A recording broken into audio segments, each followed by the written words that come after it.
आप सभी को नमस्कार।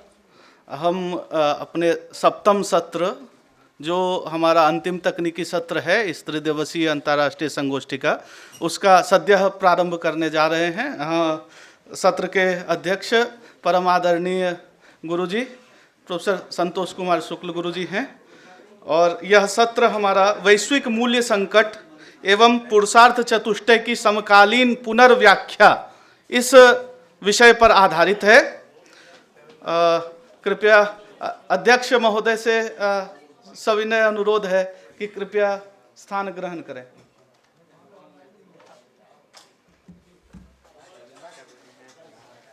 सत्र में हमारी संयोजिका हैं डॉक्टर मोनिका मैडम। मैं इन्हें मंच प्रस्तुत करता हूं। मैडम। शान्ताकारं भुजगशयनं पद्मनाभं सुरेशं विश्वाधारं गगनसदृशं मेघवर्णं शुभांगं लक्ष्मीकान्तं कमलनयनं मेघवर्णं शुभांगं वन्दे विष्णुं भवभयहरम्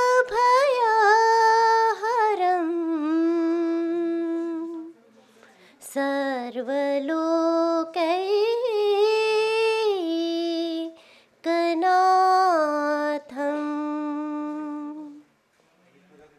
इस अंतर्राष्ट्रीय संगोष्ठी के सप्तम और अंतिम वैज्ञानिक सत्र में आप सभी का मैं हार्दिक स्वागत करती हूँ।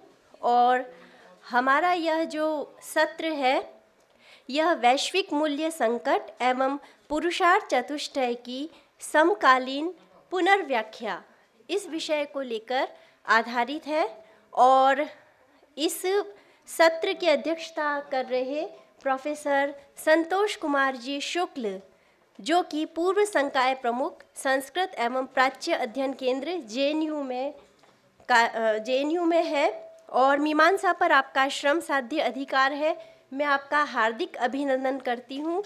और इसी के साथ ही जो इस सत्र के अंदर अपने पत्रों की प्रस्तुति करेंगे डॉक्टर शोभा मिश्रा, डॉक्टर वंदना शुक्ला जी, प्रोफेसर पवन कुमार जी दीक्षित जो कि लखनऊ से पधारे हैं, डॉक्टर सुनील नारायण जी उपाध्याय, डॉक्टर धीरज कुमार जी पांडे जो कि दरभंगा से पधारे हैं, और श्री मोहन सिंह जी वरिष्ठ पत्रकार। आप सभी से मेरा करबद्ध निवेदन है कि आप आइए और मंच को अलंकृत कीजिए।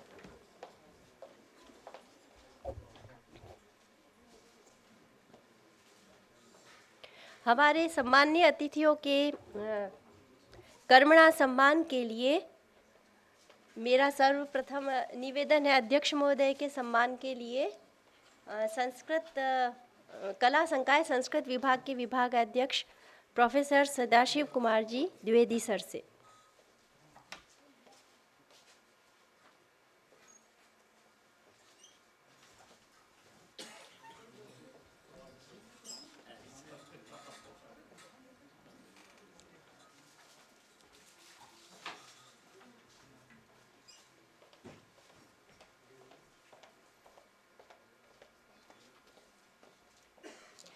सभागार में उपस्थित हम सभी करतल ध्वनि के द्वारा अपने अतिथियों का स्वागत करेंगे।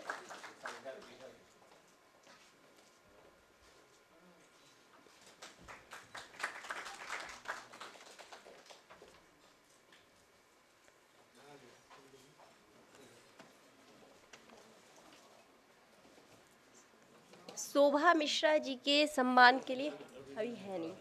अच्छा, वंदना शुक्ला जी, इनके लिए सुनील जी को डॉक्टर सुनील नारायण जी उपाध्याय जी के स्वागत के लिए मैं प्रोफेसर राम नारायण जी द्विवेदी सर से विनम्र अनुरोध करती हूँ।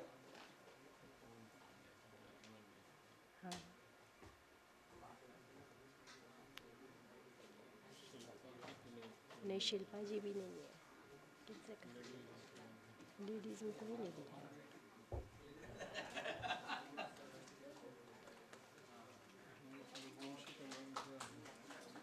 और धीरज कुमार जी के लिए अभिमन्यु जी को बुला लो। धीरज कुमार जी के लिए पांडे के लिए अभिमन्यु जी सबको। धीरज कुमार जी पांडे शंकर। हाँ, डॉक्टर धीरज कुमार जी पांडे सर के अभिनंदन के लिए मेरा प्रोफेसर शरदिंदु सर से विनम्र अनुरोध।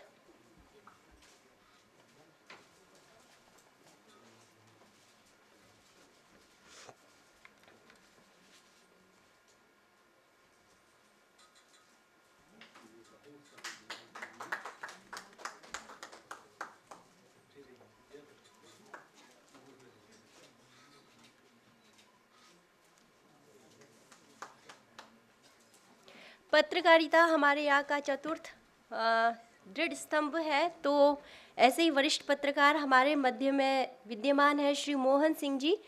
उनके स्वागत के लिए मेरा प्रोफेसर अभिमन्यु सर से विनम्र अनुरोध।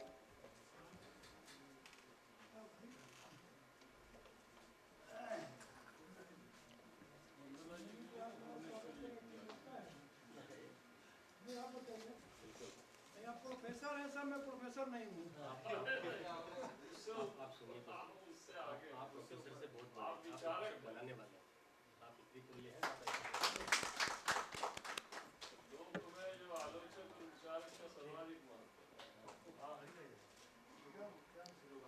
वंदना शुक्ला जी के स्वागत के लिए प्रोफेसर भुवनेश्वरी जी भारद्वाज से मेरा विनम्र अनुरोध।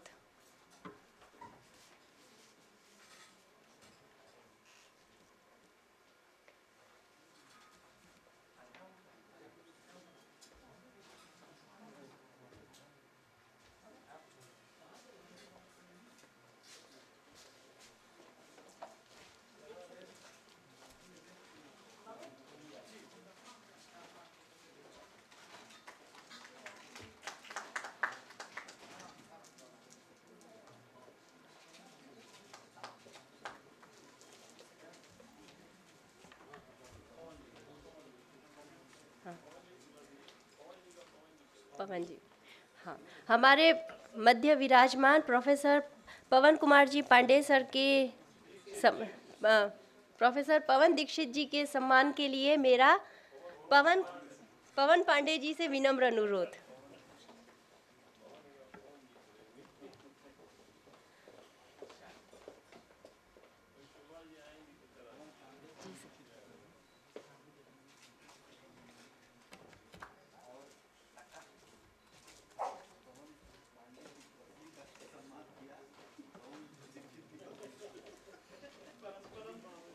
अब अध्यक्ष महोदय की आज्ञा से मैं इस सत्र को प्रारंभ करना चाहूँगी। तो सर्वप्रथम इस सत्र के लिए वंदना शुक्ला जी आमंत्रित है।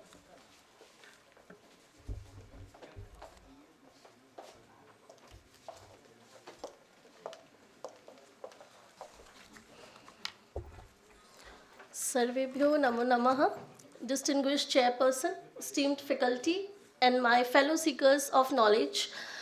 It's a privilege to stand before you to discuss a framework that is often mislabeled as ancient philosophy, but which I argue is the most sophisticated, integrated management system for the human condition ever conceived, the Purushartha Chatushtay. Civilizations are sustained not merely by economic or political power, but by shared value frameworks that give meanings to human life. The ancient Indian sociological and philosophical framework is built upon two pillars: Purushartha, the four goals of human life, and Ashram, the four stages of human life. While they are often studied separately, their true relevance emerges in their intersection. Together, they provide a roadmap for balancing material necessity with spiritual liberation. Contemporary society, the topic of my presentation is relevance of Purushartha Chatushtay in contemporary time.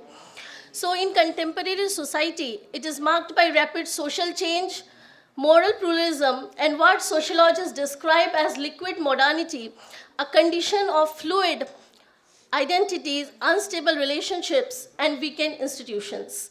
In such a context, individuals often experience tension between material success and ethical living, freedom and responsibility. This paper contends that Purushartha Chatushtay offers a balanced philosophical and sociological response to the tensions.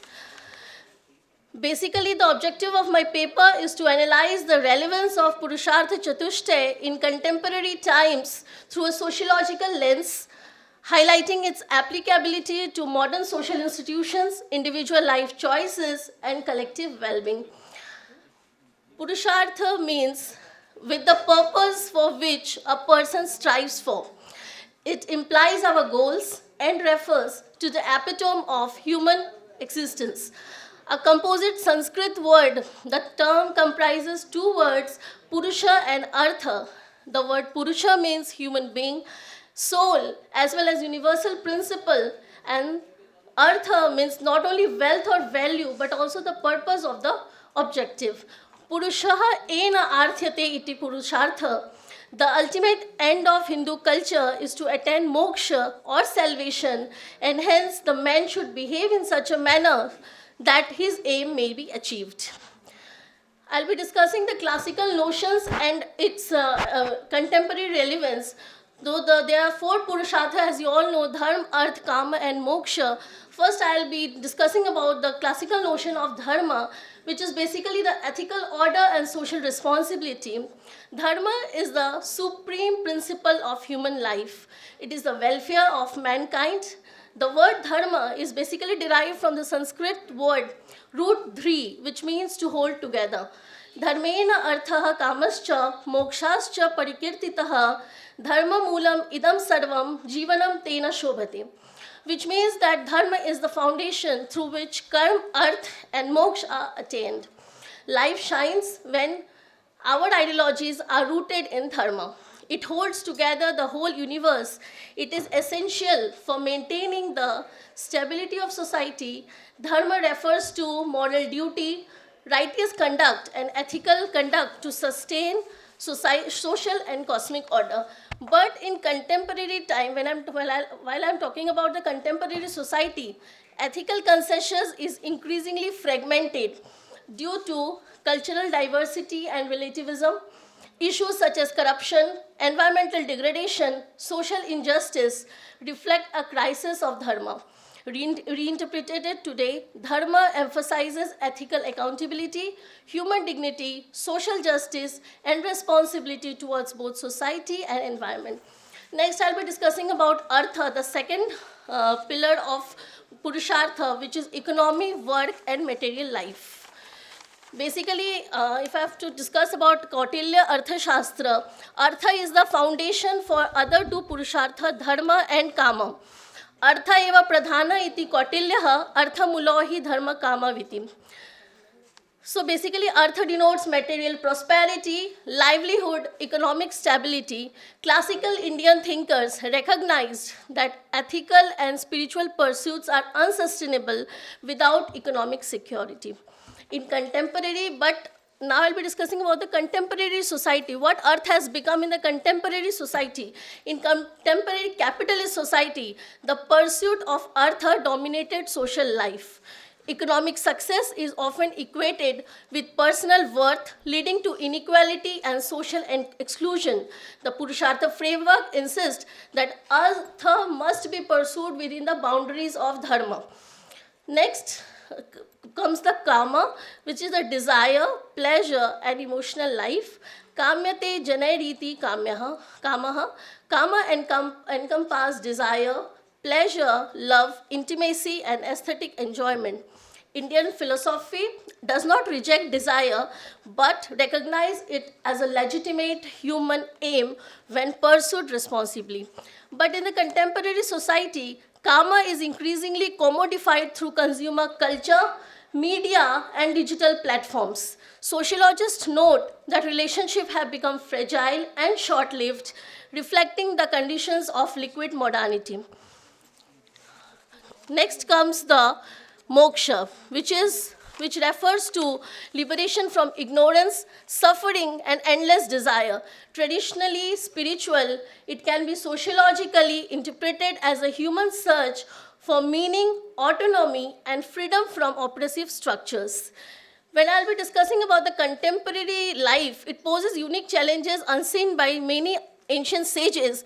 Technological acceleration, material consumerism, segmented identities, and dismembered social relations have transformed daily worldwide. Against this backdrop, Purushartha model can be seen as a holistic blueprint that helps individuals balance competing demands. When I talked of consumerism and materialism, modern economic system intensify the pursuit of material success, that is artha, often at the expense of ethical value, which is dharma. As already discussed, we should practice artha, but the boundary should be within the realm of dharma. Consumer cultures celebrate wealth, status, and commodified pleasure, that is kama, while spiritual or existential fulfillment remains marginalized. This monolithic focus on material accumulation can lead to social inequality, mental health crisis, and environmental degradation. Even in contemporary life, how the challenges we are discussing, we can also discuss of the fragmentation of values. Contemporary society experience a fragmentation of values due to globalization and pluralistic ideologies. Individuals are often torn between the traditional moral frameworks and the modern secular aspirations. In such circumstances, Purushartha Chatushtaya provides an integrative value system that can be accommodate diversity without eroding coherence in personal and social goals.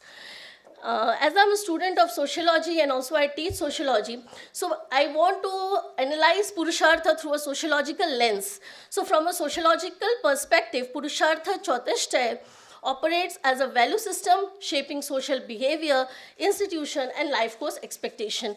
Firstly, in the process of socialization and culture transmission, how Purushartha Chatushtaya helps. The values associated with dharma, artha, kama, and moksha are transmitted through family, education, and cultural traditions. These ideals influence career choices, family roles, and moral judgments, functioning as a moral vocabulary within the society. In the next point, I would like to discuss how the Purushartha Chatushtaya helps to maintain and balance the social order. Sociology emphasizes the balance between individual freedom and social order. A society focused solely on artha, risk inequality, one centered only on kama, risk instability, and one obsessed with moksha may neglect social responsibility. The Purushartha framework prevents such imbalance by integrating multiple life goals. Lastly, liquid modernity and fragmentation. Zygmunt Bauman, he's a sociologist, and his concept of liquid modernity highlights the fragility of social bonds and institutions in contemporary life. Purushartha Chatushtaya and offers a stabilizing framework that recommends individual aspirations with ethical grounding and social responsibility. Now I'd like to apply the idea of Purushartha in contemporary life, how we can identify or how we can apply the very idea of Purushartha in our day-to-day activity, day-to-day life. For instance, I would like to take the case of education and personal development. In education, the integration of Purushartha values can foster holistic development. Instead of reducing education to career aspirations only, that is artha, curricula informed by dharma and kama can encourage ethical reasoning, emotional intelligence, and creativity. Additionally, fostering awareness on moksha, not strictly in religious terms, but as self-awareness. Nextly, mental health and well-being. As we all know, in contemporary society, we are dealing with in every household, in every day, we are dealing with high rising levels of stress, anxiety, and depression. The Purushartha model supports a balanced life where ethical conduct, meaningful relationships, conscious pursuit of desires, and reflective spiritual engagement collectively contribute to well-being. Research in psychology and positive mental health supports holistic models similar to Purushartha that integrates purpose, relationship, achievements, and personal growth. In governance and policy also, Purushartha-informed approach to governance emphasizes justice, economic inclusion, cultural vitality, and human dignity.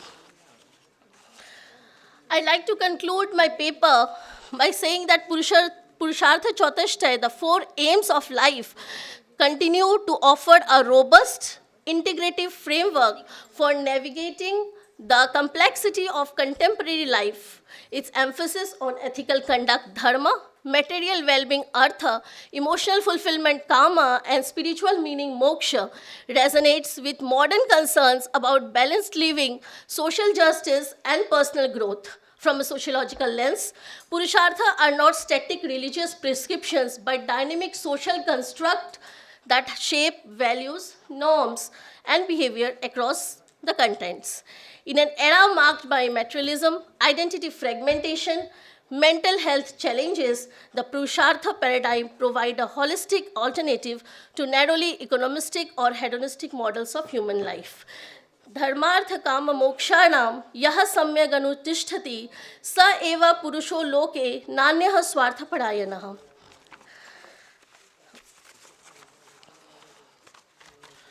And lastly, I'd like to express my sincere gratitude to the organizing committee for giving me this valuable opportunity to present my paper in the seminar. I'm also thankful to the convener and the team for these efforts in arranging such an intellectually enrolled academic platform. Thank you so much, everyone.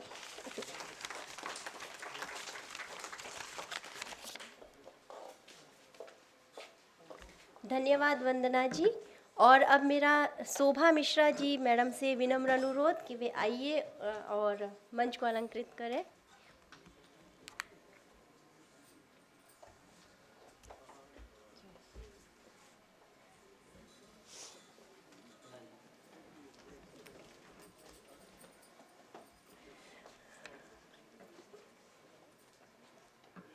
Madam के स्वागत के लिए doctor Siddhidatri Bhardwaj जी से मेरा विनम्र अनुरोध।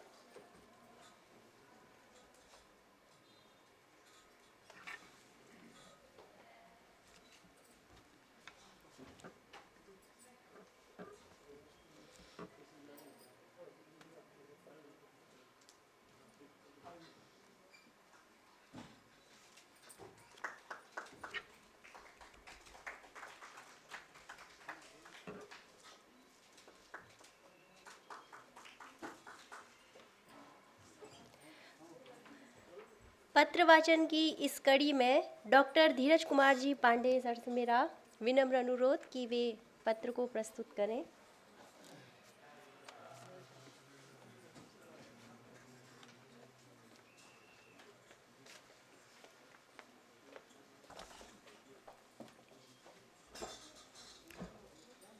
गंगा तरंगरमणीय जटाकलापम गौरी निरंतर विभूषित वाम भागम नारायण प्रियमनंगमदापहारम वाराणसी पुरपतिम भज विश्वनाथम।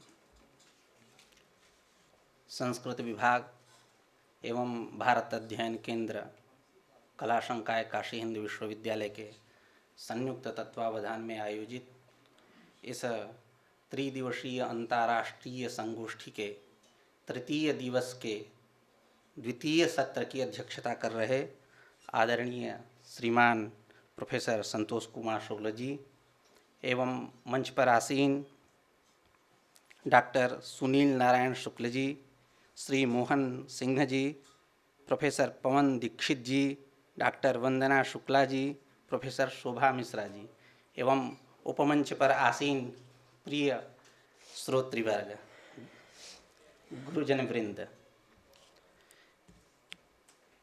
मुझे अत्यंत प्रसन्नता हो रही है कि मैं जिस संस्था से विद्याध्ययन किया हूँ उसी संस्था में कुछ वक्तव्य प्रस्तुत करने का एक सुंदर अवसर प्राप्त हुआ है। यह हमारे लिए बहुत बड़ी उपलब्धि है। इसके लिए इस कार्यक्रम के संयोजक प्रोफेसर सदाशिव द्विवेदी सर एवं प्रोफेसर शरदिंदु त्रिपाठी सर, आपका और आपके पूरे टीम का मैं आभार व्यक्त करता हूँ। जैसा कि इस त्रिदिवसीय राष्ट्रीय संगोष्ठी का जो प्रधान विषय है, भारतीय दर्शनेषु लोकदृष्टि मानव मूल्यंच, चूँकि मैं वेदांत का विद्यार्थी हूँ, अतः मैं वेदांत और योग की दृष्टि से, वेदांत और योग के आलोक में पारिवारिक मूल्य एवं शैक्षिक मूल्य विषयक अपना विचार प्रस्तुत करना चाहता हूँ। बहुत सारे बड़े बड़े विद्वानों का हम लोगों ने व्याख्यान सुना। एक श्रृंखला चली आ रही है, ज्ञान की परंपरा चली आ रही है, ज्ञान में निश्चित रूप से वृद्धि होगी। मैं भी उस कड़ी में अपने वाणी को पवित्र करना चाहता हूँ, क्योंकि हमारी यह परंपरा भी रही है। जब आचार्य भगवत पाद शंकराचार्य के शारीरक भाष्य पर आचार्य वाचस्पति मिश्र लेखनी चलाते हैं तो कहते हैं, आचार्य कृति निवेशनमप्यवधूतम वचोस्मदादीनाम रथ्योदकमिव गंगा प्रवाह पातः पवित्रयति। तो उसी प्रकार हमारी भी वाणी पवित्र होगी, इस भावना से मैं अपना विचार प्रस्तुत करना चाहता हूँ।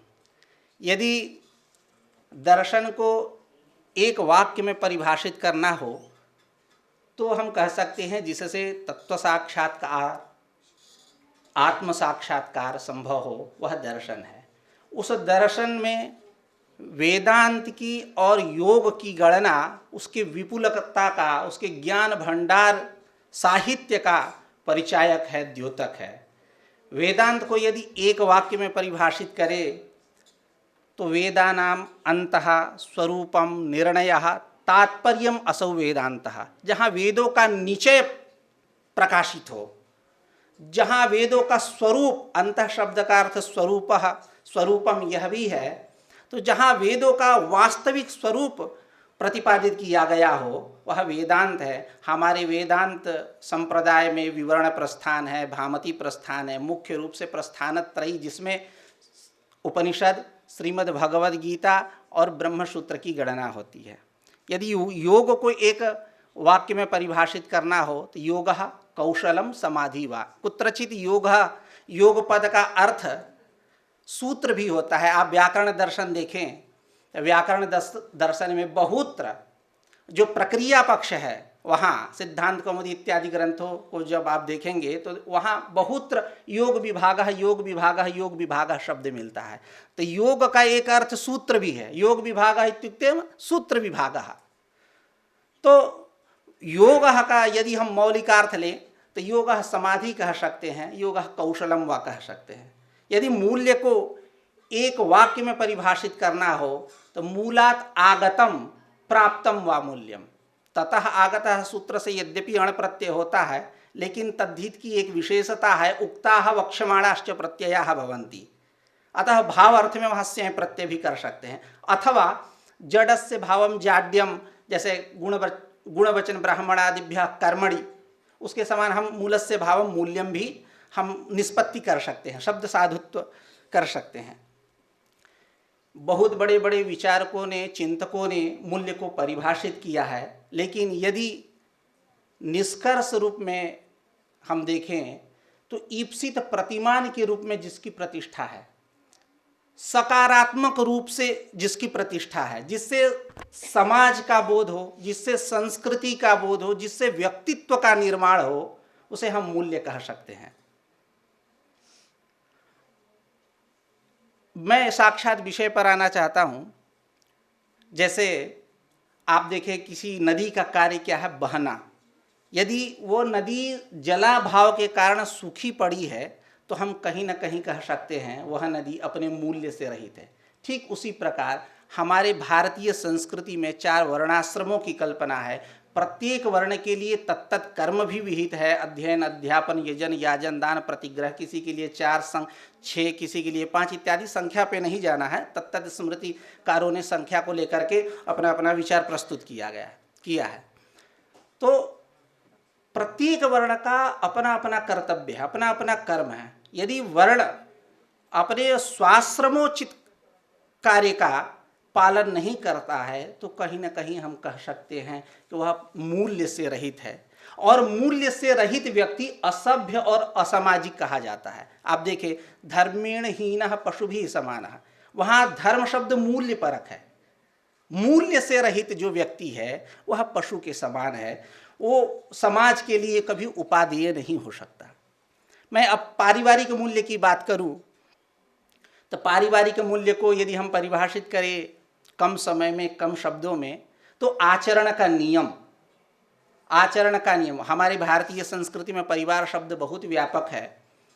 न केवल माता पिता का समूह ही परिवार पद से लिया जाता है, अपितु माता पिता, भाई बहन, दादा दादी, ससुर सास, सगे संबंधी इत्यादि वसुधैव कुटुंबकम की हमारी भावना भी है। अयन निजः परोवेति गणना लघुचेतसाम उदार चरितानाम तो वसुधैव कुटुंबकम। तो आप देखें श्रीमद् भगवद गीता में अर्जुन कहता है भगवान श्री कृष्ण से कि हे माधव, दोनों सेनाओं के बीच में रथ ले चलिए, मैं देखना चाहता हूं किनसे मुझे युद्ध करना हो। देखिए वहां श्रीमद् भगवद, यद्यपि यह बात कहीं दूसरे प्रसंग में है, अर्जुन देख करके भीरुता को प्राप्त होता है, कार्पण्य युक्त होता है, लेकिन समाज के प्रति और अपने विशेषतः परिवार के प्रति किस प्रकार की चिंता है आप कल्पना करें। तो अर्जुन कहता है कि आप दोनों सेनाओं के बीच में रथ ले चलिए, मैं देखना चाहता हूं किनके साथ मेरा युद्ध होने वाला है। कैर्मया सह युद्धव्यम। वहाँ भगवान श्री कृष्ण दोनों सेनाओं के बीच में रथ को ले जाकर स्थापित कर देते हैं। अर्जुन देखता है अपने स्वजनों को, बंधु बांधवों को देखता है और कार्पण्य युक्त हो जाता है। अपने जो उसका जो क्षात्रोचित कर्म है, क्षत्रिय धर्म का जो कर्म है, उसे विमुख जाने लगता है। कहता है सीदंति मम गात्राणि मुखम च परिशुष्यति वेपथुश्च शरीरे में रोमहर्षश्च जायते गांडीवम सरंसते हस्ता त्वक्चैव परिदह्यते न च शक्नोम व्यवस्थातुम भ्रमतीव च मे मनः। और कहता है कि मैं इनको नहीं मारूंगा क्योंकि ये हमारे पारिवारिक स्वजन हैं। कोई इसमें गुरु है, कोई हमारा सगा संबंधी है, कोई सुपूज्य है इत्यादि अपनी भावना को, अपने मनीषा को प्रकाशित करता है। कहता है कि मैं इनको नहीं मारूंगा, इनको मारूंगा तो अधर्म होगा, स्त्रियां दूषित हो जाएंगी, स्त्रियां दूषित होंगी तो वर्ण संकर उत्पन्न होंगे, वर्ण संकर उत्पन्न होगा तो कुल को और कुल घातियों को लेकर डूब जाएगा, मैं इनको नहीं मारूंगा। अधर्माभिभवात् कृष्णा प्रदुष्यन्ति कुलस्त्रियः स्त्रीषु दुष्टासु वार्षणेय जायते वर्ण संकरः संकरो नरकायैव कुलघ्नानां कुलस्य च पतन्ति पितरो येषां लुप्तपिंडोदक क्रियाम।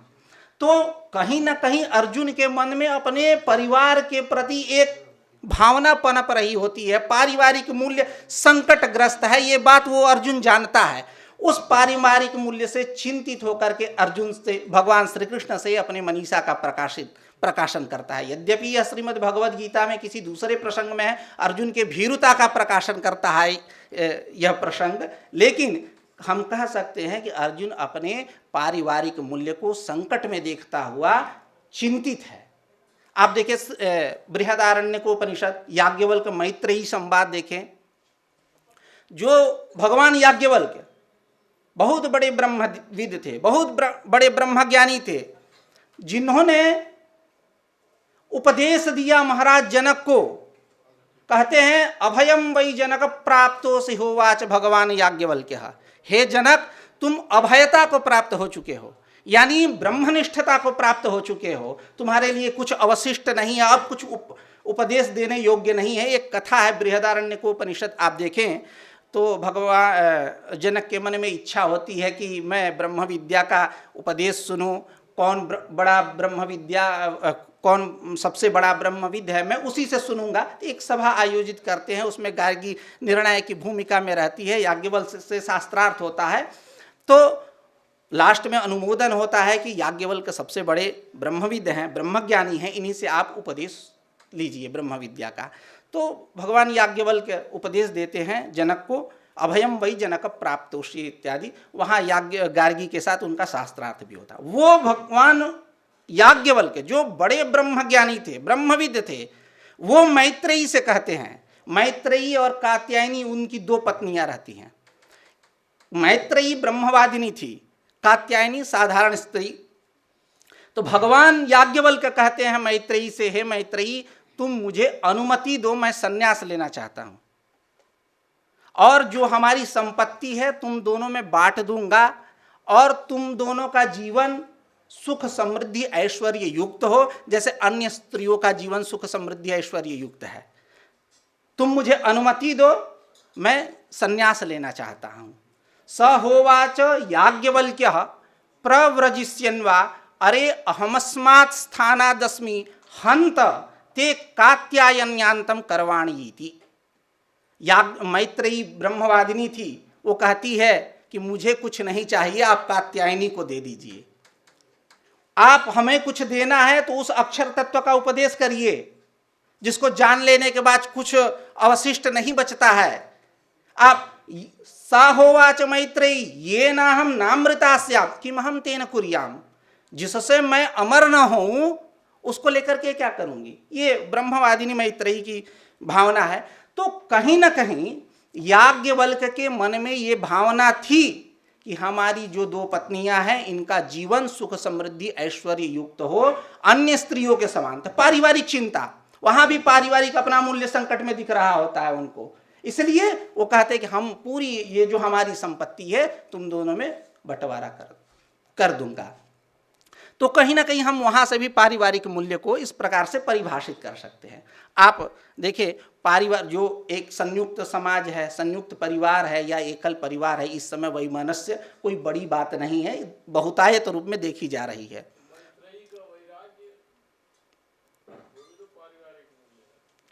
मैत्रेयी ब्रह्मवादिनी थी, तो वैराग यद्यपि हम दूसरे शब्द में कह सकते हैं, जैसे अपने जीवन में साधन चतुष्टय को विकसित कर लेना। मैं अभी इस बात को बहुत स्पष्टतया कहूँगा, वैराग्य भी आता है, वैराग्य भी आता है, लेकिन हमारा प्रकृत स्थल में तात्पर्य है सांसारिक जो जीवन है हम लोगों का। वैराग्य तो वो उसके अनंतर विदेह मुक्ति, जीवन मुक्ति, जीवन मुक्ति। भिद्यते हृदय ग्रंथिश्छिद्यन्ते सर्व संशयाः क्षीयन्ते चास्य कर्माणि तस्मिन् दृष्टे परावरे। उस वैराग्य के बाद वही जीवन मुक्ति है। एक तरह से दूसरे शब्द में कहें, सारे विषयों से उपरत हो जाना, उपरमणम उपरति विहितानां कर्मणां परित्यागः। तो अब उस पर भी बहुत सारी चर्चाएं हैं। आचार्य वाचस्पति मिश्र उसका दूसरा अर्थ लेते हैं उपरति का, और क्योंकि जनकादेः ब्रह्म विचार श्रवणात् इत्यादि बहुत तरह चर्चाएं हैं। तो वैराग्य के बाद उसके बाद आपको मुक्ति हो जाएगी।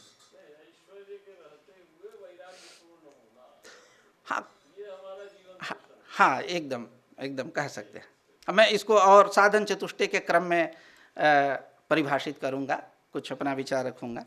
तो जो संयुक्त समाज है या एकल परिवार है, संयुक्त परिवार या एकल परिवार, उसमें इस समय वैमनस्य बहुत रूप से देखा जा रहा है। मतलब किसी का किसी से पट नहीं रहा है, कार्य क्षेत्र में हो या पारिवारिक जीवन हो। तो मेरा जहाँ तक मानना है, यदि गीता को अपने जीवन में उतार लिया जाए तो ये समस्या, इस समस्या का समाधान हो सकता है। आप समता को देखें, सहिष्णुता को देखें, और आत्मनः प्रतिकूलानि परेशान न समाचरित की भावना को देखें। गीता का एक अलौकिक यह भी उपदेश है, ममत्व से समत्व की ओर ले जाना। आप देखिए, पहला श्लोक, धर्म क्षेत्रे कुरुक्षेत्रे समवेता युत्सवः मामकाः पांडवाश्चैव किम कुर्वत संजय। मामकाः, ममत्व की भावना वहाँ प्रदर्शित हो रही है धृतराष्ट्र की। फिर आगे देखें, समत्वम योग उच्यते। तो ये ममत्व से समत्व की ओर ले जाना, अवलोकित करना, यह भी गीता के एक अलौकिक उपदेश है। आप उसी गीता में देखें, भगवान श्री कृष्ण अर्जुन को कहते हैं तितिक्षस्व भारत, तितिक्षस्व भारत। एक जगह कहते हैं युद्धस्व भारत, युद्धस्व भारत। ये भी अलौकिक उपदेश हो सकता है। तो अपने जीवन में समता, बैलेंस को स्थापित कर लेना, यह हमारा पारिवारिक मूल्य हो सकता है। समत्वम योग उच्यते, सर्वस्य चाहम हृदय सन्निविष्टः। एकदम एकदम। तो अपने जीवन में समता को स्थापित कर लेना, अपने जीवन में सहिष्णुता, शीतोष्णादि द्वंद्व सहिष्णुता, मात्रा स्पर्शास्तु कौन्तेय शीतोष्ण सुख दुखदा आगमा पाइनो नित्यास्तितिक्षस्व भारत। हे भारत, हे कौन्तेय, ये जो शब्दादि तन्मात्राएं हैं, ये सुख और दुख, शीतोष्ण द्वंद्व, मान अपमान, जय विजय, लाभ हानि को द्योतित करने वाले हैं, इनको तुम सहो। और ये आगमापाई हैं, आगमापाई यानी उत्पत्तिशील और विनाशशील है, इसलिए अनित्य है। तांस्तितिक्षस्व भारत। और अपने जीवन में प्रतिकूल आचरण न लाना, स्वानुकूल आचरण करना। परिवार में यदि हम प्रतिकूल आचरण जहाँ किए, परिवार हमारा वहीं बिखर जाएगा, पारिवारिक मूल्य वहीं संकटग्रस्त हो गया। आत्मनः प्रतिकूलानि परेशान न समाचरेत। तो ये समता, सहिष्णुता और प्रतिकूल आचरण का अभाव, यह हमारा पारिवारिक मूल्य है। इससे हमारा परिवार सुदृढ़ हो सकता है, सक्षम हो सकता है और समाज के लिए उपकारक सिद्ध हो सकता है। अब मैं शैक्षिक मूल्य को, चूँकि बहुत सारे वक्ता हैं, मैं अपनी बातों को सूत्र रूप से स्थापित करने का प्रयास कर रहा हूँ। बातें तो बहुत कुछ हैं, लेकिन हमारी इच्छा है कि सूत्र रूप में स्थापित करें। अन्य वक्ताओं को भी सुनना है, आदरणीयों को। शैक्षिक मूल्य को यदि हम परिभाषित करें तो सुसंस्कृत समाज के लिए शांतिपूर्ण वातावरण निर्माण करना और सुसंगठित आचरण को स्थापित करना शैक्षिक मूल्य हो सकता है। प्राणी मात्रों में निर्विकार भाव स्फुटित जिससे हो, उसको हम शैक्षिक मूल्य कह सकते हैं। विविधता में एकता जिससे आ जाए, उसको हम शैक्षिक मूल्य कह सकते हैं। बहुत सारे विशेषण हो सकते हैं, बहुत सारी परिभाषाएं शैक्षिक मूल्य के विषय में दी जा सकती हैं, अपने से बनाई भी जा सकती हैं, मूल को ध्यान में रखते हुए। परस्पर सहयोग की भावना से कार्य करना, टीम वर्क भी शैक्षिक मूल्य है। आप देखें, संग छद्वम संगदद्वम संगो मनांसि न जानता, या सहना भवतु सहनौ भुनक्तु सह वीर्यम करवावहि तेजस्विनावधीतमस्तु मा विद्विषावहि। दो की कल्पना आप यहाँ कर लीजिए, पिता पुत्र की कल्पना कर लीजिए, या गुरु शिष्य की कल्पना कर लीजिए, या समाज राष्ट्र की कल्पना कर लीजिए। देखिए यहाँ टीम वर्क किस प्रकार से प्रदर्शित है। ईश्वर से प्रार्थना हो रही है, ईश्वर सहना भवतु, दोनों की रक्षा करे, हम दोनों की रक्षा करे, सहनौ भुनक्तु, हम दोनों का पोषण करे, सह वीर्यम करवावहै, हम दोनों महान ऊर्जा और महान शक्ति के साथ कार्य करें, हम दोनों तेजस्वी बने, हम दोनों साथ साथ अध्ययन करें और हम दोनों परस्पर द्वेष न करें। ये जो टीम वर्क की भावना है, यह शिक्षा की वास्तविक परिणति हो सकती है, जो कि आज के समाज में इसका कथनचित कुत्रचित ह्रास भी देखने को मिल रहा है। और अपने जीवन में साधन चतुष्टय को विकसित करना। साधन चतुष्टय के विषय में बहुत चर्चाएं मिलती हैं, वेदांत सार हो या आचार्य वाचस्पति मिश्र ने शारीरक भाष्य के ऊपर जब भामती टीका लिखी, वहाँ भी अध्यास भाष्य के अंत में उसको साधन चतुष्टय को परिभाषित करते हैं। लेकिन मैं मौलिकार्थ को लेकर चलूँगा। विवेक, साधन चतुष्टय यानी विवेक, नित्यानित्य वस्तु विवेक, यहाँ मूत्रार्थ फल भोग विराग, विवेक और वैराग। उसके बाद समाधि षटक संपत्ति, शम दम उपरति तितिक्षा समाधान श्रद्धा। शम यानी मन का निग्रह, दम यानी इंद्रिय का निग्रह, उपरति यानी त्याग संन्यास, और तितिक्षा सहिष्णुता और एकाग्रता और श्रद्धा।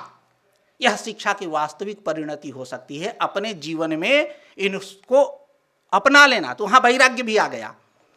तो अपने जीवन में उसको अपना लेना, आत्मसात कर लेना, हम जहाँ तक समझते हैं शिक्षा की वास्तविक परिणति हो सकती है। आप देखें तैत्तरीय उपनिषद, जब उपनिषद काल में गुरु उपदेश देता है शिष्य को, जब समावर्तन संस्कार होता है तो शिष्य को उपदेश देता है, कहता है मातृदेवो भव, माता को देवतुल्य मानने वाला बनो, पितृदेवो भव, अतिथि देवो भव, स्वाध्यायान मा प्रमदितव्यम, देव पितृकार्याभ्याम मा प्रमदितव्यम, आचार्य देवो भव इत्यादि कहीं ना कहीं यह जो गुरु का जो दीक्षांत भाषण, आज भी दीक्षांत भाषण में इन बातों को दोहराया जाता है और यह हमारे लिए हर्ष का विषय है, शास्त्र मूलक है। तो इनको अपने जीवन में गुरु का जहाँ गुरु और शिष्य की बात आए वहाँ शैक्षिक मूल्य अपने आप आ जाता है। आप देखिए श्रीमद् भगवद गीता में अर्जुन जो है शिष्य के रूप में है, भगवान श्री कृष्ण गुरु के रूप में है। कहता है अर्जुन, कार्पण्य दोषोपहत स्वभाव पृच्छामि त्वां धर्म सम्मूढ़ चेतः यच्छ्रेयस्यान्निश्चितं ब्रूहि तन्मे शिष्यस्ते हम साधि मां त्वां प्रपन्नम शिष्यस्ते हम। तो जहाँ गुरु और शिष्य की बात आ जाए वहाँ शैक्षिक मूल्य अपने आप वहाँ स्पष्ट हो जाता है। और अपने जीवन में अष्टांग योग को विकसित करना है। यम, नियम, आसन, प्राणायाम, प्रत्याहार, धारणा, ध्यान, समाधि, यम की चर्चा करें, अहिंसा, सत्यास्तेय, ब्रह्मचर्या, परिग्रह, एक एक के लिए सूत्र है। अहिंसा प्रतिष्ठायम तत्सन्निधौ वैरत्यागः, सत्य प्रतिष्ठायम क्रियाफलाश्रयत्वम, अस्तेय प्रतिष्ठायम सर्वरत्नोपस्थानम, ब्रह्मचर्य प्रतिष्ठायम वीर्यलापः, अपरिग्रह स्थैर्य जन्म कथांता संबंध संबोधा। एक एक स्पेसिफिक सूत्र है। अपने जीवन में अष्टांग योग को अपना लेना, आत्मसात कर लेना, यह हमारी शिक्षा की वास्तविक परिणति है। और मैं उपसंहार के रूप में बोलना चाहूँगा अंत में, अपने जीवन में जिज्ञासा को आत्मसात कर लेना वास्तविक शैक्षिक मूल्य है। आप देखें, शायद इसी भावना से आचार्य वादरायण जी ने अथातो ब्रह्म जिज्ञासा का प्रणयन किया होगा, या जैमिनी ने अथातो धर्म जिज्ञासा को बनाया होगा। जिज्ञासा ज्ञातुम इच्छति पूर्वम जानाति अनंतरम इच्छति। पहले ज्ञान, उसके बाद सन। ज्ञाधात, सन की प्रकृति ज्ञान है, तो पूर्वम जानाति अनंतरम इच्छति। और जिज्ञासा भी सर्वत्र ऐसे नहीं उत्पन्न होती है। आचार्य वाचस्पति मिश्र कहते हैं, जिज्ञासा तो संशयस्य कार्यम स्वकारणम संशयम सूचयति। अपने कारण संशय की सूचना देती है। आप देखिए, उपनिषद काल में चले, गुरु उपदेश देता है शिष्य को, कहता है अन्नम ब्रह्म। शिष्य उसका निराकरण करता है, कहता है ततः किम। अपने प्रतिभा के बल से उसका निराकरण करता है, कहता है ततः किम। तो गुरु कहता है प्राणम ब्रह्म, उसका भी निराकरण करता है, कहता है ततः किम। फिर कहता है विज्ञानम ब्रह्म, उसका भी निराकरण करता है। और इस प्रकार शिष्य की जिज्ञासा बढ़ती जाती है। वास्तविक रूप से जो ब्रह्म का स्वरूप है आनंदम ब्रह्म, जब तक गुरु नहीं बोलता है तब तक उसकी जिज्ञासा समाप्त नहीं होती है। इस प्रकार हमारा शैक्षणिक सिद्धांत जो है, इसका क्रमिक विकास भी होता चला गया। इन्हीं मैं चंद शब्दों के साथ अपने वाणी को विराम देता हूँ। नमस्कार।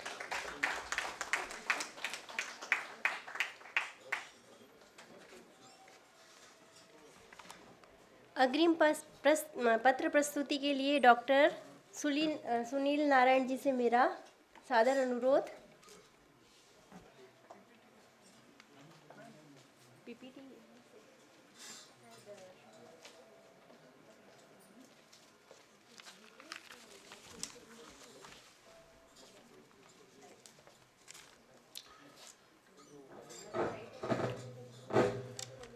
गुरु ब्रह्मा गुरु विष्णु गुरुदेवो महेश्वर गुरु साक्षात परब्रह्म तस्मै श्री।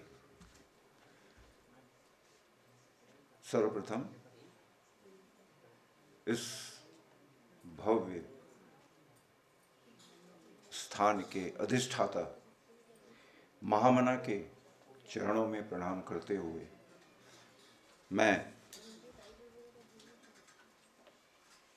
कुछ शब्दों का, कुछ थोड़ा जो ज्ञान है मेरे पास, अज्ञान है, उसको मैं प्रकट करना चाहता हूँ। इसके पूर्व मैं संस्कृत नाट्य शास्त्र एवं काव्य शास्त्र के प्रणेता विद्वान स्मृति शेष आचार्य रेवा प्रसाद द्विवेदी के योग्य या सुयोग्य पुत्र डॉक्टर सदाशिव कुमार द्विवेदी जी का, अपने पितामह आचार्य बलदेव उपाध्याय के प्रिय शिष्य शरदेंदु जी का, एवं शरदेंदु जी का मैं बहुत आभारी हूँ कि जो आपने हमको, मेरे को, तुच्छ वाणी को, जो कि संस्कृत का विद्यार्थी नहीं है, उसको यहाँ पर कुछ बोलने का मौका दिया। साथ ही साथ मंच पर आसीन अध्यक्ष संतोष कुमार शुक्ल जी एवं अन्य लोगों को प्रणाम करते हुए, अपने अन्य विद्वत जने जो श्रीलंका से भी 3 लोग आए हुए हैं उनको भी प्रणाम करते हुए मैं अपने आख्यान को प्रस्तुत करना चाहता हूँ। इसके पहले मैं 2 लाइन कहूँगा, थोड़ा सा हिंदी है। ध्यान रखिएगा, दुर्भाग्य से मैं संस्कृत का पूर्ण रूप विद्यार्थी नहीं हूँ, लेकिन हिंदी और इंग्लिश दोनों चलेगी। किसी ने इस जमाने में, किस जिन्हें इस जमाने में मुझे अब तक जाना नहीं, कोशिश कर रहा हूँ जाने के पहले पहचान बना लूँ मैं। यद्यपि मैं प्रबंध शास्त्र का विद्यार्थी हूँ, कॉरपोरेट में मैं 40 साल काम किया हूँ, वहाँ मेरी थोड़ी पहचान तो थोड़ी बहुत बन चुकी थी, लेकिन यहाँ पे नहीं है, वही प्रयास कर रहा हूँ। मेरा विषय है भारतीय दर्शन का आधुनिक पश्चिमी व्यापारिक प्रबंध पर प्रभाव। आइए पहले व्यापारिक जो प्रबंध शास्त्र है उसके इतिहास की तरफ नजर डालें। आज जब सब तरफ मॉडर्न मैनेजमेंट की चर्चा हो रही है, चाहे वो कॉरपोरेट कल्चर की बात हो या व्यापार प्रणाली की, आपको ध्यान देना होगा पहले हमारे व्यापारी वर्ग में बही खाते का प्रचलन था, जो कि अब लुप्त होता जा रहा है, जिसका एक रूप था भारतीय महाजनी सिस्टम। लंबी लंबी बही होती थी, उसमें एक सिस्टम था बजट पढ़ता सिस्टम। पढ़ता सिस्टम क्या था? कितना पढ़ना था, कितना पढ़ा, उसी को जो आज का जो मॉडर्न मैनेजमेंट है उसको कह दिया बजटरी सिस्टम। तो क्या मेरा कहने का मतलब यह शुरुआत यहीं से है कि वो हमारी ही चीज को लेकर के वो एक मुलम्मे में लगा करके हमको पेश करते हैं और हम उनको बड़े स्वागत के साथ में बड़ी खुशी खुशी उसको स्वीकार करते हैं और अपनी चीज़ों को, पुरानी चीज़ों को भूलते जाते हैं। डॉक्टर साहब, एक चीज़ और बता दूं आपको कि जो अपना महाजनी सिस्टम था उसमें जो लिखा जाता था, तो उसमें एक चीज़ लिखा जाता था कि किसी को 100 रुपया दिया है या लेना है, तो उसका लिखा जाता था कि 100 रुपये का दूना 200 रुपया लेना है, जिसका आधा 50 रुपया है ऐसा लेना है। अब ये सोचिए, एक ही शब्द को वो 3 बार क्यों लिखते थे, 3 ढंग से क्यों प्रस्तुत करते थे? कारण ये था, हो सकता था कागज का टुकड़ा फट जाए तो उसमें से थोड़ा सा हिस्सा भी रह जाएगा तो रिकवरी हो जाएगी। हमारा बजटरी, हमारा जो मॉडर्न मैनेजमेंट में ऐसा कुछ भी नहीं है। यदि आपका डाटा यदि गायब हो गया तो नमस्कार करिए, फिर आप उसको सिर्फ राइट ऑफ करने के अलावा और कोई रास्ता नहीं रह जाए। जी डॉक्टर साहब, उसमें भी वही हालत है। मैं इसका उदाहरण दे दूं, हमारे यहाँ I was from JK Lakshmi cement, हमारे यहाँ सैप इम्प्लीमेंट हुआ। एक दिन क्या स्थिति हुई, क्या हमारा सिस्टम हैक हो गया। जब सिस्टम हैक हो गया, that was the last day of the month, हमारा सारा काम 2 दिन के लिए कंपनी का ठप हो गया, न एक पेमेंट जा पाया न कुछ हो पाया। यदि वही चीज हम लिखित रूप में रखे होते तो यह स्थिति नहीं होती। आइए अब चलिए, आइए इसके इतिहास की तरफ ध्यान दें, नजर डालें। वैसे ही जैसे हम अपने बच्चों को भविष्य विवाह के बारे में बात करते हैं तो खानदान, आचार विचार, धर्म आदि को देखते हैं, वैसे ही इस विषय पे जब हम बात कर रहे हैं तो इसके भी इतिहास को भी जानना जरा सा थोड़ा सा आवश्यक मैं समझता हूँ। there were 5 management theories. Scientific management theory जो कि 1890 में आई, और हमारा सनातन धर्म क्या उसको बताया जा सकता है कि कितना पुराना है? सनातन है, कभी नहीं। दूसरी थ्योरी आई एडमिनिस्ट्रेटिव मैनेजमेंट थ्योरी, तीसरी आई behaviour management theory, fourth management science theory, organisational environment theory. इसके पहले थोड़ा सा, कल जैसे एडम स्मिथ का नाम आया था, तो एडम स्मिथ 18वीं सदी के थे और ये 19वीं सदी के।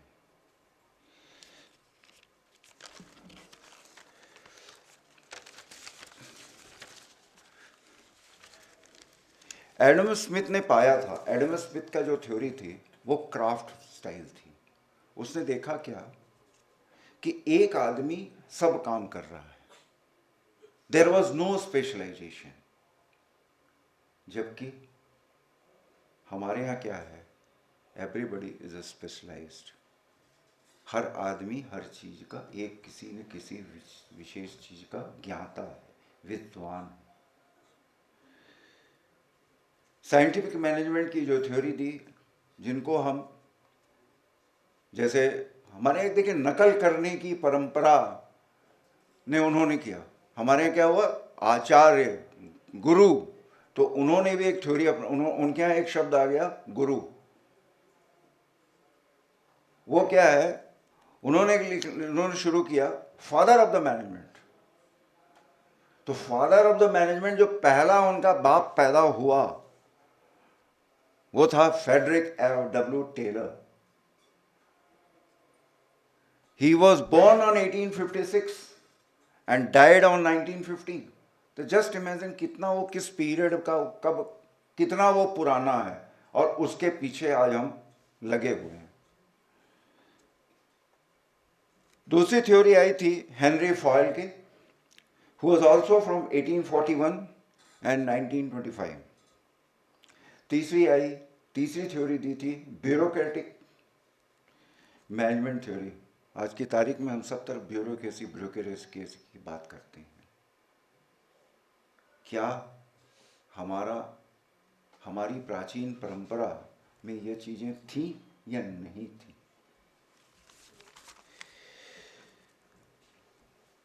वो सारी थ्योरी। अब वो उसी में क्या किया इन्होंने कहा ऑर्गेनाइजेशन थ्योरी को अडॉप्ट किया। एक पद, दूसरा नीचे हायरार्की,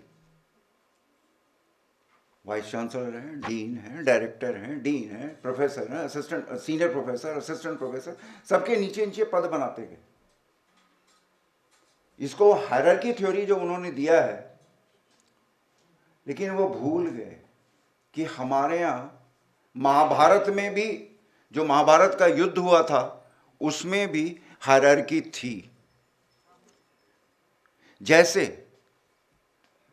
एक पत्ती, जो सबसे नीचे लोअर जो सेना का था वो था पत्ती, जिसमें एक रथ, एक हाथी, 5 पैदल सिपाही, 3 घोड़े।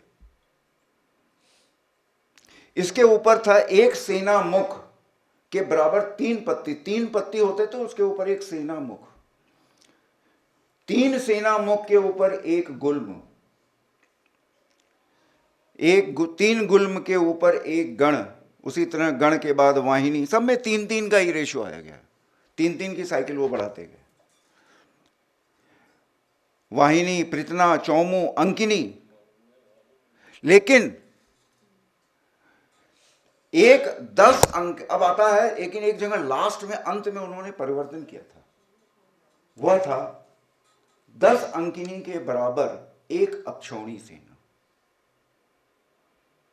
एक जो टोटल ऑर्गेनाइजेशन स्ट्रक्चर था, जो उनका एक स्ट्रक्चर था, वह एक अक्षौणी, जो पांडव की तरफ से 7 अक्षौणी सेना, उधर 11 वाले हार गए, 7 वाले जीत गए।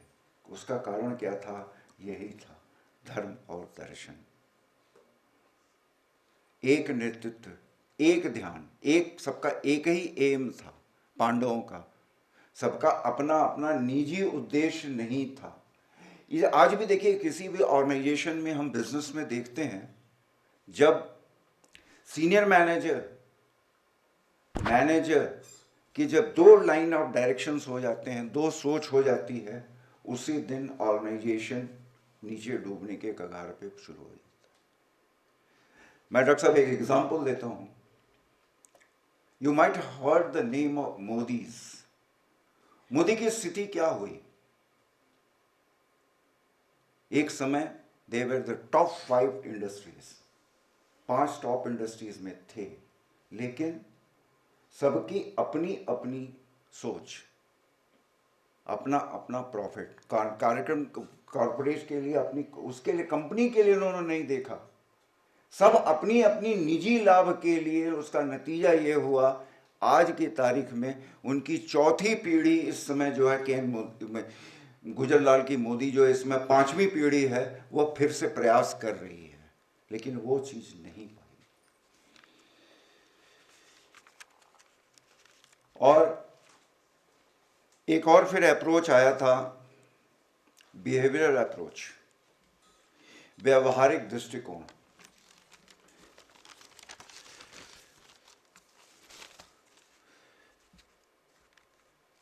अब आता है, I am talking about the ethos, प्रकृति, एथिक्स, जो कि हमारे सनातन धर्म का, सनातन धर्म कहिए या भारतीय दर्शन कहिए, उसका मूल आधार है। किसी भी देश या समाज की प्रकृति उसके सामाजिक व्यवहार और रिश्तों के बारे में विश्वास और विचार से पता चलता है। वह विशेष समूह या समाज को लेकर बनता है, परंतु भारतवर्ष के विषय में कुछ और ही है। यह राष्ट्रीय लोकाचार के रूप में मान्य है और भारतीय लोकाचार अपने विशाल भारतीय नैतिकता प्रणाली, नैतिक दर्शन से प्राप्त करता है। इसी मामले में एक बात कहूंगा, डॉक्टर अल्बर्ट आइंस्टाइन ने कहा था, निश्चित रूप से, उनका एक कोटेशन है, निश्चित रूप से हमें इस बात का ध्यान रखना चाहिए कि हम बुद्धि को भगवान न बना लें। दूसरों से मतलब सीखना भी हमको है। बुद्धि में बेशक और शक्तिशाली मांसपेशियां होती हैं, लेकिन कोई व्यक्तित्व नहीं होता। यह नेतृत्व नहीं कर सकती है, केवल सेवा कर सकती है। यह अपने नेताओं या मन या आत्मा के चुनाव के बारे में नखरे नहीं करती। बुद्धि के औजारों और तरीकों पर पैनी नजर रखनी होनी चाहिए, लेकिन लक्ष्यों और मूल्य के प्रति अंधी होती है। भारतीय दर्शन, थोड़ा सा उसके बारे में मैडम कहा गया, टेक ओनली 5 मिनट्स। भारतीय दर्शन से हमारी प्रकृति प्राचीन ग्रंथों में जो प्रकट किया गया है, हमारा जो उद्देश्य है, आत्मनो मोक्षार्थम जगत हिताय च अर्चेत दान मानभ्यम आत्मना विंदते वीर्यम योग कर्मसु कौशलम यादिश परस्परम भाव्यंत श्रेय परमम भावस्थित। हम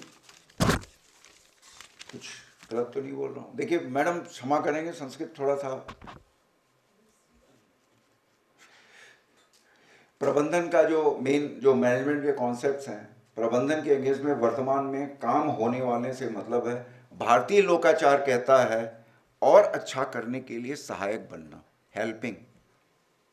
आपका मानव मूल्य हेल्पिंग वहां पर आ रहा है, परोक्ष रूप से मानव मूल्य में परोक्ष रूप से छुपा हुआ है, दूसरे की हेल्प, सहायता करना।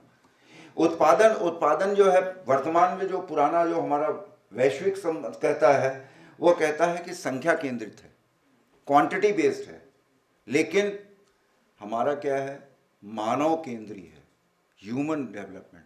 कितना ह्यूमन, कितना आज की तारीख में जो हमारे कहा जा रहा है कि स्टार्टअप करो, नौकरी मिलेगी, रोजगार मिलेगा, ये this is the concept. Quality based फिर आ रहा है। योजना जो है परिणाम से प्रबंध है, वहां नीति से प्रबंध है, वो करते हैं। और नेतृत्व क्या है, काम की चिंता होती है, व्यक्ति की नहीं होती है। उनके यहाँ क्या है, हमारे यहाँ क्या है, हमारे यहाँ जो है परफॉर्मेंस को ध्यान दिया जाता है, जो परफॉर्मेंस दे रहे हैं उनका ध्यान हम देते हैं। रिसोर्सेस पे है, वो बाहरी चीज पर निर्भर करते हैं, हर हम अपने अपने अंदरूनी अपने पास जो हमारे पास उपलब्ध है, उस पर निर्भरता हमारी रहती है। Marketing concept, I am the student of the marketing. Marketing के थोड़ा देर नहीं बोलेंगे तो हमारे गुरुजी बड़े गाली देंगे, ऊपर से ऊपर जा चुके हैं। कीन कंपटीशन टू कैप्चर मार्केट, जबकि हमारी जो प्राचीन पद्धति कहती है विश्वास और सहयोग द्वारा होना चाहिए। कहाँ से इन्होंने लिया है प्रबंधी? गौतम के न्याय दर्शन से लिया है, कणाद के वैशेषिक दर्शन का प्रभाव आ रहा है, कपिल के सांख्य दर्शन का जो रणनीतिक विश्लेषण और भेदभाव के लिए उसको अडॉप्ट कर रहे हैं। आज देखिए जो ह्यूमन डेवलपमेंट के लिए, ह्यूमन रिसोर्सेज के लिए वो क्या कर रहे हैं? योग को अपना रहे हैं। योग के साथ योग, you should be pleased to note that in the Maruti there is a compulsion. Maruti के जितने ऑफिसर्स हैं वहाँ पे कंपल्शन है कि आपका 15 मिनट्स आपको योग करना ही पड़ेगा। Yes sir, I am coming sir, I am concluding it. अब इतना भी बृहद टॉपिक मिल गया तो क्या करेंगे। और अंत में मैं यही कहूँगा कि एक लास्ट कोटेशन में दे देता हूँ जो कि इन्हीं के व्यक्ति का कोटेशन है, इन्हीं के व्यक्ति का है। That is the quotation of historian Arnold Toynbee, British historian थे। उन्होंने क्या कहा? व्यापारिक पद्धति को देखते हुए, पश्चिमी सभ्यता को देखते हुए और हमारे को देखते हुए उन्होंने क्या कहा है? उन्होंने कहा यह पहले से स्पष्ट होता जा रहा है, ध्यान दीजिएगा, यह पहले से स्पष्ट होता जा रहा है कि व्यवसाय प्रबंधन में जिस अध्याय की शुरुआत पश्चिमी देशों में हुई थी, मतलब 1800-1900 के आसपास में हुई थी, उसका अंत भारतीय तरीके से ही होगा। मतलब ही वॉज सो कॉन्फिडेंट कि हमारा जो मूल है उसी से होगा। जब दुनिया भारतीय लोकाचार और ज्ञान के समृद्ध विचारों को अपनाएगी, अगर मानव जाति का आत्म विनाश नहीं होना है तो। बस इन्हीं शब्दों के साथ यदि मैं कुछ गलत बोल गया हूं तो उसके लिए क्षमा प्रार्थी हूं। मैं पुनः डॉक्टर साहब आपको हार्दिक धन्यवाद देता हूं कि आपने मुझे तुच्छ प्राणी को कुछ बोलने का मौका दिया। धन्यवाद, प्रणाम।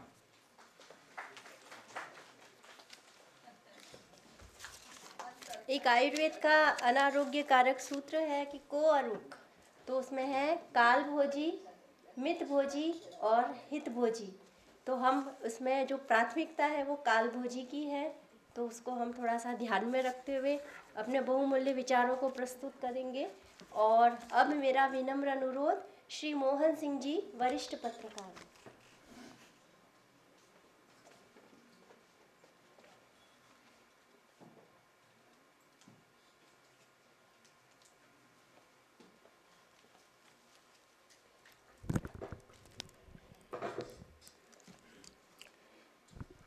सबसे पहले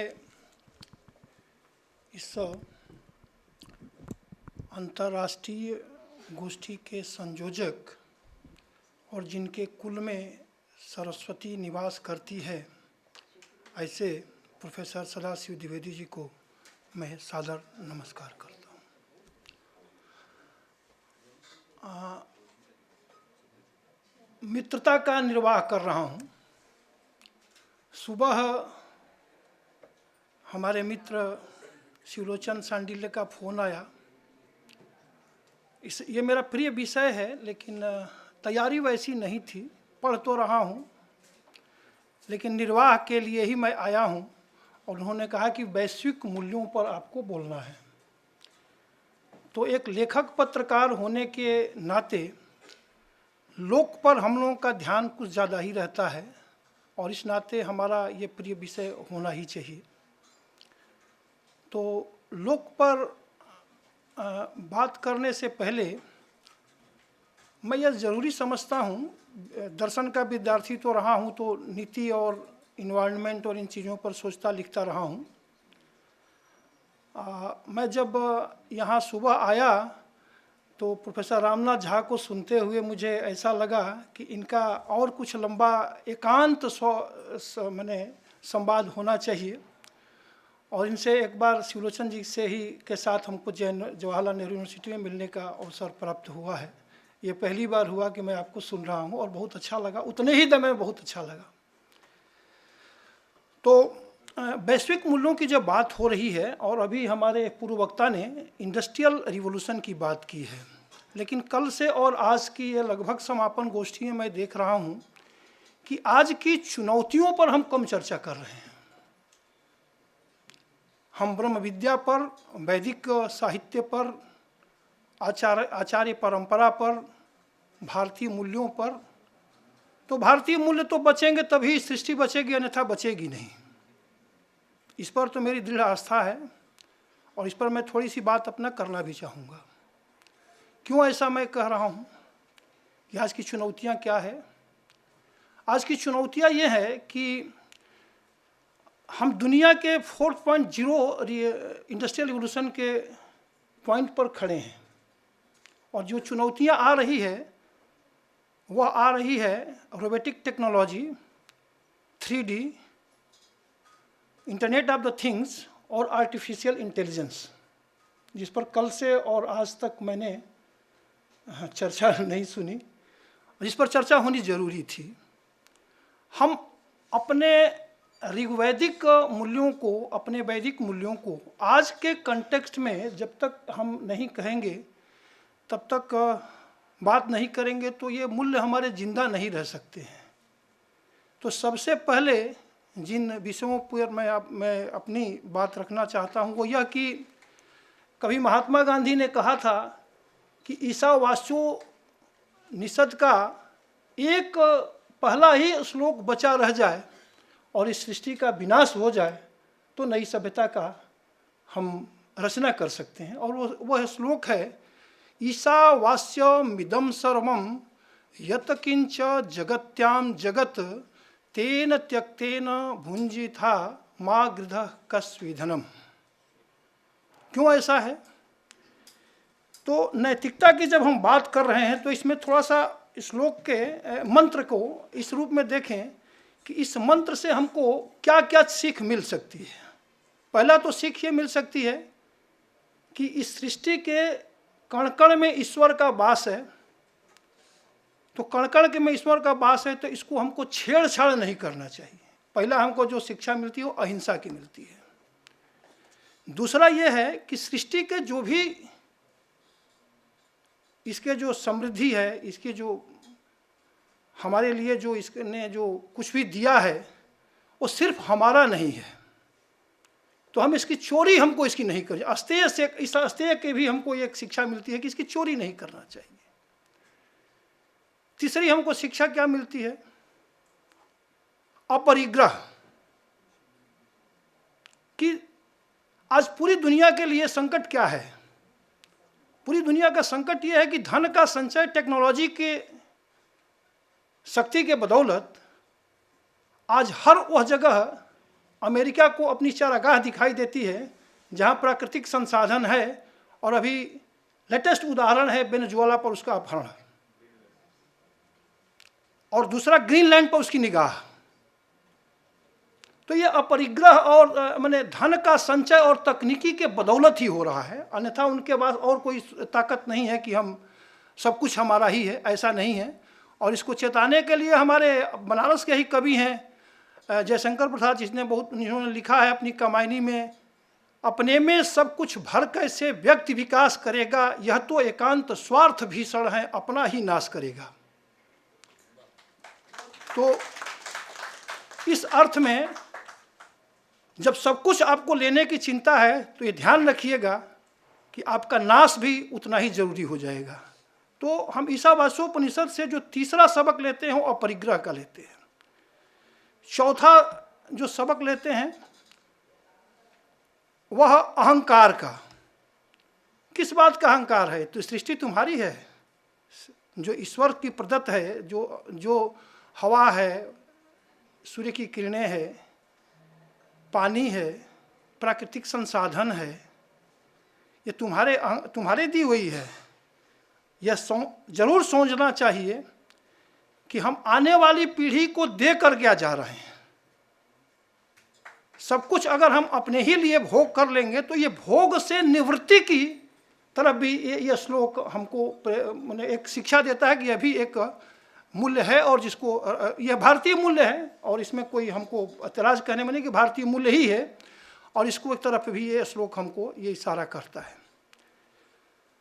तो इन मूल्यों के साथ भारतीय मूल्यों की जो प्रतिष्ठा होती है, तो इसके और सारे आयाम है, बहुत सारे हम बोल भी सकते हैं, लेकिन अचानक आना पड़ा तो सोचा क्या था कि क्या बोलूं, तो कुछ ज़्यादा सोच नहीं पाया, जो मुझे ध्यान में आ रहा है मैं बोल पा रहा हूं। तो सबसे पहले हमको ये देखना है कि हमको क्या करना चाहिए और क्या नहीं करना चाहिए। मूल्य तो दरअसल वहीं से निर्धारित होंगे, और यह 7 तरह का मूल्य जो है हम अपने और किसी भी धर्म से सीख सकते हैं। किसी भी धर्म से, दुनिया के कोई भी धर्म है तो अपना कुछ न कुछ सीख देता है। भारतीय सनातन धर्म भी है तो हमको सीख दे रहा है। तो पहली चीज़ तो ये है कि आपको जिन चीज़ों से अपने व्यक्तिगत और सार्वजनिक जीवन में बचना चाहिए वो यह है कि वेल्थ विदाउट वर्क, काम के बिना पूंजी का कमाना, मैनेजमेंट के डॉक्टर साहब बैठे हैं, यह एक अपराध है। मेहनत आप नहीं करते हैं, काम नहीं करते हैं और पूंजी का संचय करते हैं तो यह एक अपराध है। दूसरा क्या है? Commerce without morality. कोई व्यापार हम करते हैं तो उसमें एक नैतिकता का आग्रह तो होना चाहिए। अगर नहीं नैतिकता का आग्रह रहे तो वो व्यापार चाहे जैसे भी करिए, जिसको कहते हैं ना कि अगर जिंदगी जीने के पीछे कोई तर्क ना हो तो रंडियों की दलाली करने और रामनामा बेचकर जीवन जीने में कोई फर्क नहीं है। तो जो भी व्यापार करें तो उसमें एक नैतिकता का आग्रह होना चाहिए। तीसरा क्या है? Science without humanity. हमारे जितनी विज्ञान और तकनीक की जितनी हमारी खोजें हैं, यह देखना चाहिए कि क्या इससे हमारे कोई मानवीय मूल्यों की रक्षा हो रही है, क्या कोई मानवीयता का पक्ष इसमें है क्या। परमाणु बम का जब आविष्कार किया गया और हिरोशिमा पर जब गिरा तो परमाणु बम सिर्फ नाश के लिए बना था या कोई और उसका माने था? तो परमाणु एटॉमिक एनर्जी का और स्रोतों में कैसे इस्तेमाल हो सकता है, वो तो मानवीय हित के काम ही है। तो उन मूल्यों को भी अगर साइंस अगर नहीं देख पाता तो ये हमारे लिए कोई इसका मतलब नहीं है। और चौथा है कि प्लेजर विदाउट कॉन्शियसनेस। हम खूब अपने जीवन में सुख का भोग कर रहे हैं लेकिन हम उसमें विवेक का इस्तेमाल नहीं कर रहे हैं।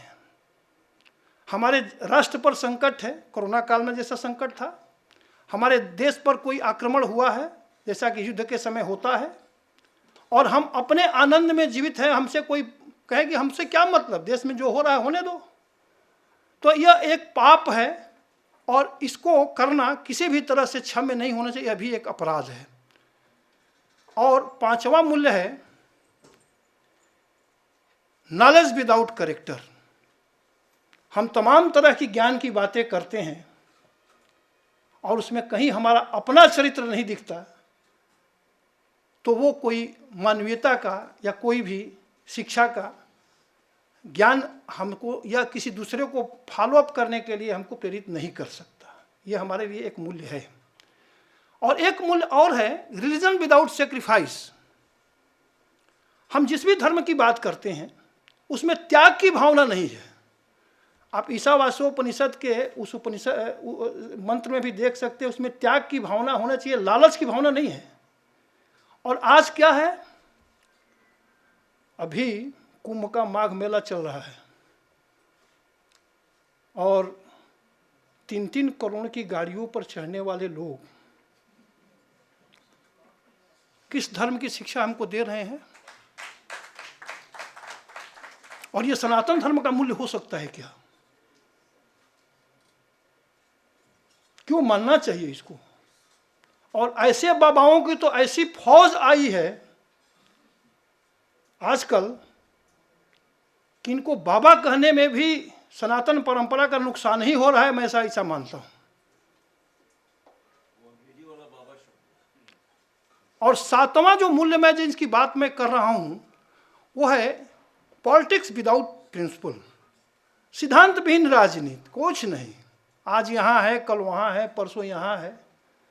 तो गांधी ने इन मूल्यों को अपने जीवन में उतारा था। एक बार डॉक्टर राम मनोहर लोहिया ने पूछा कि बापू हम तमाम तर्कों के साथ तमाम तथ्यों के साथ अपने बात को कहते हैं, लेकिन हम लोग की बातों को कोई मानता क्यों नहीं? तो बापू ने कहा कि मैं ऐसा किसी दूसरे को करने के लिए तब तक नहीं कहता जब तक कि मैं स्वयं उसको अपना नहीं लेता हूँ। मैं गांधी को इसलिए याद कर रहा हूँ, कल उनकी पुण्यतिथि थी और वो भारतीय मूल्यों से रचे बसे थे। कहना न होगा कि आज गांधी को मिटाने की भी कोशिश हो रही है, अपने देश में हो रही है। तो गांधी के इन मूल्यों के अलावा डॉक्टर साहब अभी मैनेजमेंट की बात कर रहे थे कि कहीं अगर मैनेजमेंट में दो तरह की सोच उत्पन्न हुए तो वो मैनेजमेंट का नाश हो जाता है। तो उसके लिए भी सबक हमारी भारतीय परंपरा से मिलती है। और ये मेरा कंक्लूजन भी होगा, आप चिट वोट मत दीजिए, मैं स्थानापन्न वक्ता हूँ, कोई निर्धारित वक्ता नहीं हूँ मैं। ये मत सोचिए कि मैं ये काम मैं करता रहता हूँ। स्थानापन्न वक्ता का मतलब ये है कि शिवलोचन जी ने और अभिमन्यु सर बैठे हैं हमारे, देखिए कैसे आत्मस्थ होकर बैठे हैं। तो इनके आग्रह पर आया हूँ। चीट वोट देने की जरूरत नहीं आपको, जब भी हमको खुद बोरिंग लगने लगता मैं छोड़ के चल दूंगा। तो खैर, तो गांधी के मूल्यों से हम जो सीख सकते हैं, always keep your thoughts positive. Management का पहला गुण है कि अगर एक लक्ष्य की तरफ बढ़ना है किसी भी जीवन में भी, तो अपने सोच को सकारात्मक रखिए। Because your thoughts become your words, क्योंकि आपके विचार जो है ना वही आपके शब्द बनेंगे। Always keep your words positive because your words become your behaviour. जो आप बोलते हैं ना वही आपका व्यवहार भी होता है।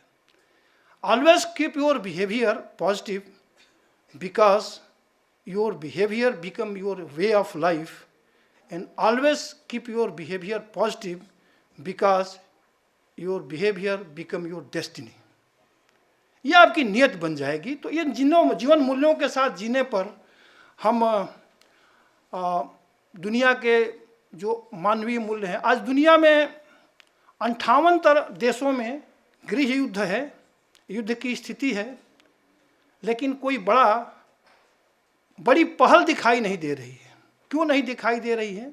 कि हर जगह पूंजी और तकनीक को और बाजार के हावी होने की वजह से हमारे पारिवारिक और सामाजिक मूल्यों में जो गिरावट आई है वो बेइंतहा है। इसलिए है कि उसका कहीं रोक टोक नहीं है।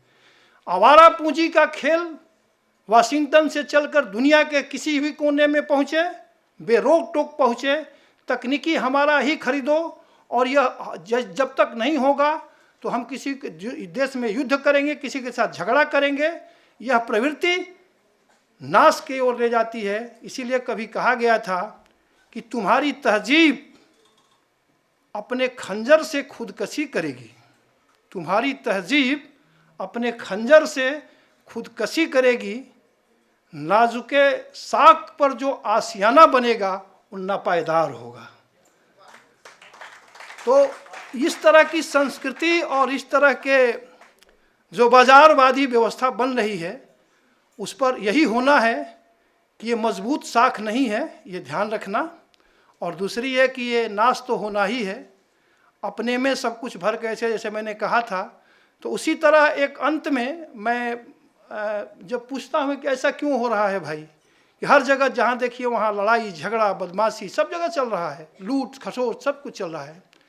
तो दो तीन बातें और एक दो बातों को मैं तरफ इशारा कर देता हूँ कि देखिए कैसे हम कहाँ पहुँचे हैं, जहाँ से हम चले थे और जहाँ हमको जाना चाहिए था उसके अलग हम कहाँ पहुँचे हैं। एक अज्ञेय की कविता है, और इस पूरी सभ्यता पर एक प्रश्न चिन्ह की तरह है, जो लूट की संस्कृति और पाशविक संस्कृति है और जो हर जगह बाजारवादी व्यवस्था को अपनाने की कोशिश चल रही है। तो ये मेरा अंतिम है, चीट वगैरह अभी तो रखे ही है। तो आगे की कविता है सांप, थोड़ा ध्यान से सुनिएगा, ये प्रश्न भी है इसमें। सांप तुम सभ्य तो हुए नहीं। सांप यहाँ आज की कविता है, ये सांप ये आज की सभ्यता का प्रतीक है। सांप तुम सभ्य तो हुए नहीं, नगर में बसना भी तुम्हें नहीं आया। सांप तुम सभ्य तो हुए नहीं, नगर में बसना भी तुम्हें नहीं आया। एक बात पूछूं उत्तर दोगे, तब कैसे सीखा डसना, विष कहाँ पाया। बहुत बहुत धन्यवाद।